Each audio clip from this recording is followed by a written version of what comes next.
अकाल जी, मेरा नाम बलवीर सिंह पिंड पल्ली ਝੱਗੀ। ਅਸੀਂ ਨੈਸ਼ਨਲ ਟੈਂਸੀ ਰਹਿੰਦੇ ਹਾਂ ਤੇ ਉੱਥੋਂ ਅਸੀਂ ਇੱਥੇ ਸੇਵਾ ਕਰਨ ਲਈ ਆਈਦਾ। ਲੋਕਾਂ ਦੀ ਬੜੀ ਪ੍ਰੋਬਲਮ ਆ ਜਿਹੜੀ ਕਿ ਇੱਥੇ ਦਵਾਈ ਦਾਰੂ ਕੀਤੀ ਜਾਂਦੀ ਆ ਫ੍ਰੀ ਦੇ ਵਿੱਚ।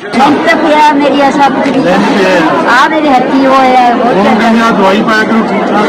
ਦਵਾਈ ਦਿੱਤੀ ਨਹੀਂ ਪਾਉਂਦੇ। ਅਸੀਂ ਆਏ ਵੀ ਦੂਰੋਂ ਆ, ਬਾਰੀ ਵੀ ਨਹੀਂ ਆਏ ਵੀ ਦੂਰੋਂ ਆ। ਅੱਛਾ ਅੱਛਾ, ਦੋ ਤਿੰਨ ਬੱਸਾਂ ਅੱਛਾ ਹਜੇ ਨੇ ਨੌ ਗਿਆ ਹੈ ਅੰਦਰ। ਅੱਛਾ ਜੀ, ਹਜੇ ਮਾਰੀ ਵਾਹਿਗੁਰੂ ਜੀ ਕਾ ਖਾਲਸਾ ਵਾਹਿਗੁਰੂ ਜੀ ਕੀ ਫਤਿਹ।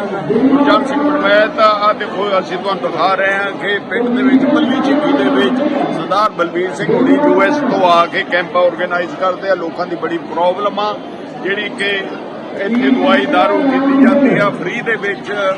ਲੰਗਰ ਲਾਇਆ ਜਾਂਦਾ, ਫ੍ਰੀ ਦੇ ਵਿੱਚ ਦਵਾਈਆਂ ਦਿੱਤੀਆਂ ਜਾਂਦੀਆਂ, ਲੰਚ ਫ੍ਰੀ ਪਾਇਆ ਜਾਂਦਾ। ਸੁਆਹ ਨਾਲ ਮਿਲ ਕੇ ਸਾਰੇ ਜਾਣੇ ਆਪਾਂ ਇਹਨਾਂ ਦੀ ਮਦਦ ਕਰੀਏ। ਇਕੱਲਾ ਆਦਮੀ ਕੁਝ ਨਹੀਂ ਕਰ ਸਕਦਾ। Together we can do more and more. Thank you very much ਜੀ। ਆਹ ਸੜਕ ਜਿਹੜੀ ਆ ਬੰਗਿਆਂ ਤੋਂ ਗੜਸ਼ੰਕਰ ਨੂੰ ਜਾ ਰਹੀ ਆ। ਗੜਸ਼ੰਕਰ ਤੋਂ ਫਿਰ ਅਨੰਦਪੁਰ ਸਾਹਿਬ ਜਾਂਦੀ ਆ। ਇਸ ਸੜਕ ਦੇ ਉੱਤੇ ਪਿੰਡ ਆ ਪੱਲੀ ਝੱਗੀ। ਪੱਲੀ ਝੱਗੀ ਦੀ ਹੈ ਜਿਹੜਾ ਹੈਗਾ ਆ ਕਿ ਕਮਿਊਨਿਟੀ ਹਾਲ ਬਣਾਇਆ ਹੋਇਆ ਪਿੰਡ ਵਾਲਿਆਂ ਨੇ। ਇੱਥੇ ਇੱਕ ਆਰਗੇਨਾਈਜ਼ ਕੀਤਾ ਹੈਗਾ ਕਿ ਮੈਂਫਿਸ ਟੈਨਸੀ ਤੋਂ US ਤੋਂ ਆ ਕੇ ਉਹਨਾਂ ਨੇ ਆਈ ਕੈਂਪ ਲਾਇਆ ਹੋਇਆ, ਜਿਹੜਾ ਕਿ ਤੁਹਾਨੂੰ ਦਿਖਾਉਂਦੇ ਆ। ਅਸੀਂ ਬਹੁਤ ਅੱਛੀ ਤਰ੍ਹਾਂ ਆਰਗੇਨਾਈਜ਼ ਕੀਤਾ ਹੋਇਆ। ਕਾਫੀ ਸੰਗਤ ਆ ਜਿਹੜੀ 2 ਸਾਲ ਤੋਂ ਬੈਠੇ ਹੋਏ ਲੋਕ, ਤੇ ਇਹਨਾਂ ਦਾ ਜਿਹੜਾ ਇਲਾਜ ਆ ਤੇ ਉਹ ਹੋ ਰਿਹਾ। ਆਈ ਕੈਂਪ ਲੈਂਸ ਫ੍ਰੀ ਪਾਏ ਜਾਂਦੇ ਆ, ਦਵਾਈਆਂ ਫ੍ਰੀ ਦਿੱਤੀਆਂ ਜਾਂਦੀਆਂ, ਤੇ ਲੰਗਰ ਆਮ ਚੱਲਦੇ ਆ ਗੁਰੂ ਦੇ। ਦੇਖੋ ਆਓ ਤੁਹਾਨੂੰ ਦਿਖਾਉਂਦੇ ਆ ਅਸੀਂ। ਤੇ ਇੱਥੇ ਰਜਿਸਟ੍ਰੇਸ਼ਨ ਹੁੰਦੀ ਆ ਜੀ। ਤੇ ਬਲਬੀਰ ਸਿੰਘ ਹੁਣੀ ਟੈਂਸੀ ਤੋਂ ਜੋ ਆਏ ਨੇ ਉਹਨਾਂ ਦਾ ਇਹ ਖੜੇ ਨੇ ਟੈਲੀਫੋਨ ਤੇ ਲੱਗੇ ਹੋਏ।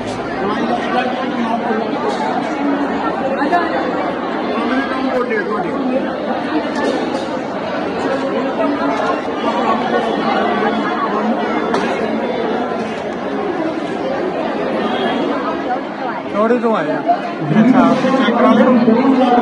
ਕੀਤਾ ਨਹੀਂ ਹੈ ਉਹਨੇ। ਤੇ ਆਹ पे नौ खाया तरीके ने ਉਹਨੇ ਦਵਾ ਦਿੱਤੀ ਆ। ਉਹ ਕਹਿੰਦੇ ਵੀ ਨਾ ਸੀ ਨਾ ਖਤਮ ਹੋਣਾ ਹੈ। अच्छा ਤੇ ਨਾ ਕਿ ਤਾਂ ਪਿਆ ਮੇਰੀ ਸਭ ਆ ਮੇਰੇ ਹੱਥੀ ਹੋਇਆ ਦਵਾਈ ਪਾਇਆ ਕਰੋ ਠੀਕ ਠਾਕ। ਦਵਾਈ ਦਿੱਤੀ ਨਹੀਂ ਪਾਉਂਦੇ। ਦਵਾਈ ਪਾਇਆ ਕਰੋ। ਇਹ ਤੋਂ ਬਾਅਦ ਗੜਸ਼ੰਕਰ ਆਫਿਸ ਆ, ਗੜਸ਼ੰਕਰ ਦਾ ਉਹ ਵੱਡਾ ਡਾਕਟਰ। ਅੱਛਾ ਵਾਹਿਗੁਰੂ ਜੀ ਦਾ ਖਾਲਸਾ ਵਾਹਿਗੁਰੂ ਜੀ ਕੀ ਫਤਿਹ। ਅਸੀਂ ਇੱਥੇ ਜਦੋਂ ਸੇਵਾ ਕਰਦੇ ਹਾਂ ਲੋਕੀ ਕਾਫੀ ਆਏ ਆ, ਤੇ ਡਾਕਟਰਾਂ ਦੀ ਇੱਥੇ ਸਹੂਲਤ ਘੱਟ ਆ, ਤੇ ਪਰ ਫਿਰ ਵੀ ਅਸੀਂ ਕੋਸ਼ਿਸ਼ ਕਰੀ ਦੀ ਆ। ਪਹਿਲਾਂ ਅਸੀਂ ਤੁਹਾਨੂੰ ਇਹ ਦਿਖਾਇਆ ਕਿ ਵੀ ਇੱਥੇ ਰਜਿਸਟ੍ਰੇਸ਼ਨ ਹੁੰਦੀ ਸੀਗੀ, ਤੇ ਰਜਿਸਟ੍ਰੇਸ਼ਨ ਉੱਤੇ ਲੋਕਾਂ ਨੂੰ ਉੱਥੇ ਨੰਬਰ ਲੱਗਦੇ ਆ, ਤੇ ਇੱਥੇ ਲੋਕੀ ਵੇਟ ਕਰਦੇ ਆ, ਜਿਹੜੇ ਸਾਹ ਚਾਹ ਪਾਣੀ ਪੀਂਦੇ ਆ ਜਾਂ ਲੰਗਰ ਛਕਦੇ ਆ। ਫਿਰ ਇਹਨਾਂ ਦੀ ਵਾਰੀ ਆਊਗੀ। ਆਈ ਥਿੰਕ ਕਿ ਸ਼ਾਮ ਦੇ 4 ਵਜੇ ਤਾਈਂ ਸਾਰਿਆਂ ਦਾ ਭੁਗਤਾਨ ਹੋ ਗਿਆ। ਵਾਹਿਗੁਰੂ ਜੀ ਕੀ ਫਤਿਹ। ਤੁਸੀਂ ਅੱਖ ਦਿਖਾ ਲੈਣ ਆਏ ਆ? ਹਾਂਜੀ। ਅੱਛਾ, ਕਿੱਦਾਂ ਵਾਰੀ ਨਹੀਂ ਆਈ ਅਜੇ? ਅਸੀਂ ਆਏ ਵੀ ਦੂਰੋਂ ਆ, ਬਾਰੀ ਵੀ ਨਹੀਂ ਆਈ। ਹਾਂਜੀ, ਆਏ ਵੀ ਦੂਰੋਂ ਆ। ਅੱਛਾ ਅੱਛਾ। ਦੋ ਤਿੰਨ ਬੱਸਾਂ ਕਿੱਥੋਂ ਆਏ ਹੋ ਤੁਸੀਂ? ਅਸੀਂ ਵਿੰਜੋ ਤੇ। ਉਹ ਚਾਹ ਚੂ ਪੀਤੀ ਕਿ ਨਹੀਂ? ਅੱਛਾ ਅੱਛਾ, ਤੁਸੀਂ ਵੀ ਅੱਖ ਦਿਖਾ ਲੈਣਾ ਹੈ? ਹਾਂਜੀ ਭਾਜੀ। ਅੱਛਾ, ਦਿਖਾ ਲਈ ਕਿ ਨਹੀਂ ਅਜੇ? ਹਜੇ ਨੇ ਨੌ ਗਿਆ ਹੈ ਅੰਦਰ। ਅੱਛਾ ਜੀ, ਹਜੇ ਮਾਰੀ ਹਾਂ ਰਾਸ਼ਿਆ ਕਾਫੀ ਹੈ ਨਾ। ਚਲੋ ਕੋਈ ਨਹੀਂ, ਹੋ ਜਾਏਗਾ ਹੋ ਜਾਏਗਾ। ਸਤਿ ਸ਼੍ਰੀ ਅਕਾਲ ਜੀ, ਮੇਰਾ ਨਾਮ ਬਲਵੀਰ ਸਿੰਘ ਪਿੰਡ ਪੱਲੀ ਝੱਗੀ। ਅਸੀਂ ਨੈਸ਼ਨਲ ਟੈਂਸੀ ਰਹਿੰਦੇ ਹਾਂ, ਤੇ ਉੱਥੋਂ ਅਸੀਂ ਇੱਥੇ ਸੇਵਾ ਕਰਨ ਲਈ ਆਈਦਾ। ਤੇ ਅੱਖਾਂ ਦਾ ਕੈਂਪ ਲਗਵਾਈਦਾ। ਇਹ ਚੌਥਾ ਕੈਂਪ ਹੈ, ਤੇ ਵਾਹਿਗੁਰੂ ਦੀ ਕਿਰਪਾ ਨਾਲ ਸਭ ਠੀਕ ਠਾਕ ਹੋ ਰਿਹਾ। ਪਹਿਲਾਂ ਲੰਗਰ ਪਾਣੀ ਚਲਾਈਦਾ।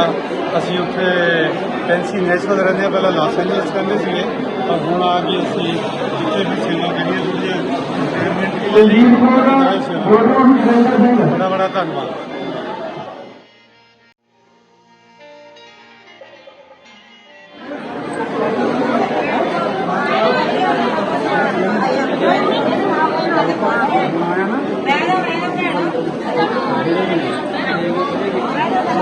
पैकिंग का पानी है।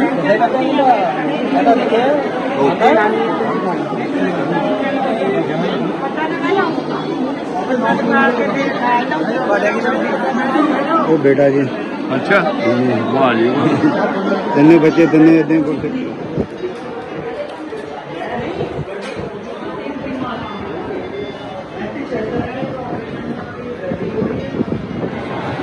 ਦਵਾਈਆਂ ਦੀ ਪਿੱਛੇ ਮਾਰਦੇ ਹੋ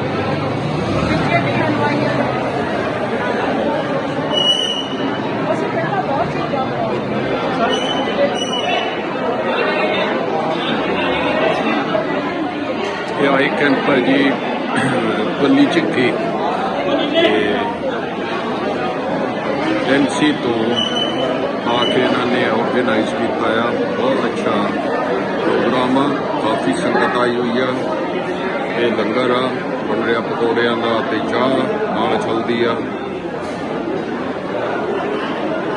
ਝਿੱਕੀ ਦੇ ਵਿੱਚ।